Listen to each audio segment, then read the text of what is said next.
research that says that when couples laugh a lot, they are doing better. Couples that are doing well laugh a lot. If you instruct people to laugh a lot during their fights, it doesn't get you anywhere. It doesn't make them function any better. You can't laugh a lot on purpose when you're pissed off. You can fake laughing a lot and it won't get you anywhere. The reason couples that do well laugh a lot are because they're doing well, not because they're laughing a lot. If you're doing well, you have to be happy and you're going to be prone to laughing. I see. But Dr. So don't focus on the laughing, focus on the doing well. But Dr. Bruce, I feel like there's no exit now, because you need couples to know how to talk to each other, but it's not possible to have them talking nicely and properly to each other if they're anxious and if they're angry and there's no trust. So first you need to get rid of this anger and rebuild trust. Like, where do we go from there? How do we get back to the point where they are able to talk with I statements, where they know how to point out their differences in a calm way? How do you come back to this? Absolutely. Well, so what that introduces is, and you mentioned it in the intro, my little 7-word formula. Oh. Be kind, don't panic, and have faith. Let me explain each of the 3 parts of that, because that's exactly what it's about. It's an oversimple formula. It's like, that's not your cure for everything, but it's a way of summarizing one way to think about it. The be kind part, and I don't just mean be kind in the sense of be nice to each other, although of course we should all be nice to each other if we can. I mean, be kind in the sense of kinship. Feel like you are kin to that person. You're in the same family. You're in the same tribe. You're on the same team. When people feel like that, they want to stay together. And they cut each other all kinds of slack when they feel like that. Well, you can't feel kind when you're in a panic. And the panic part, that's what I was talking about earlier. Like, if you don't tolerate the anxiety, if you cross into panic, you can't hear anything anymore. Whole chunks of brain shut down. You're just doing without, one of those 4 people that Jill Bolte Taylor talks about. You're just dealing with the one that's panicking. And you can't have a conversation with somebody in a panic. So you can't even think clearly when somebody's in a panic. So the don't panic is so that you can be kind.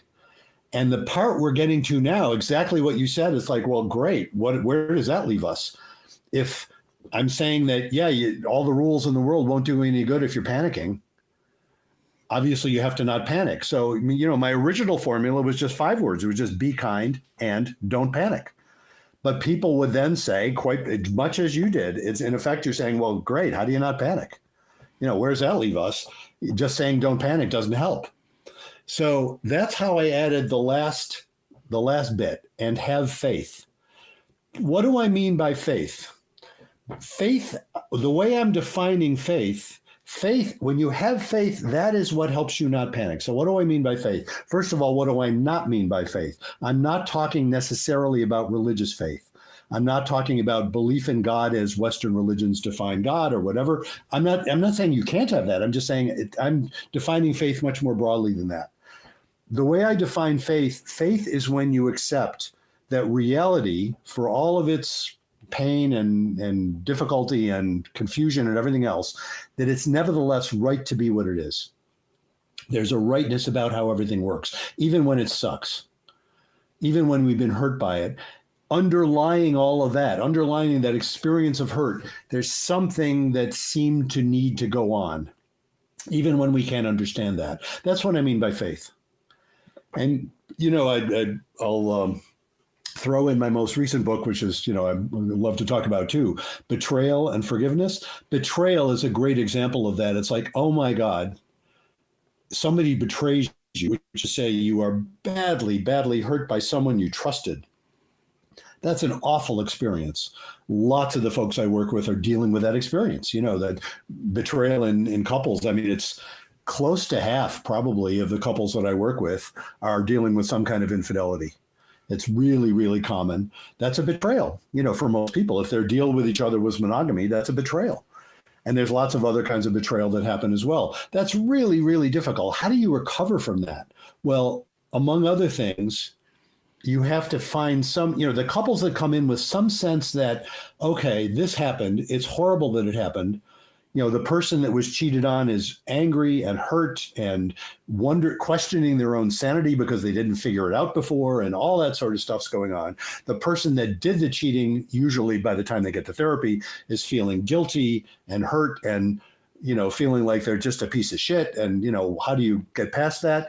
The couples that can get to some sense of faith that would say, you shouldn't have done that, but we're both valid people here. There must be some basis that explains this, that we can wrap our brains around, and maybe we can heal from this.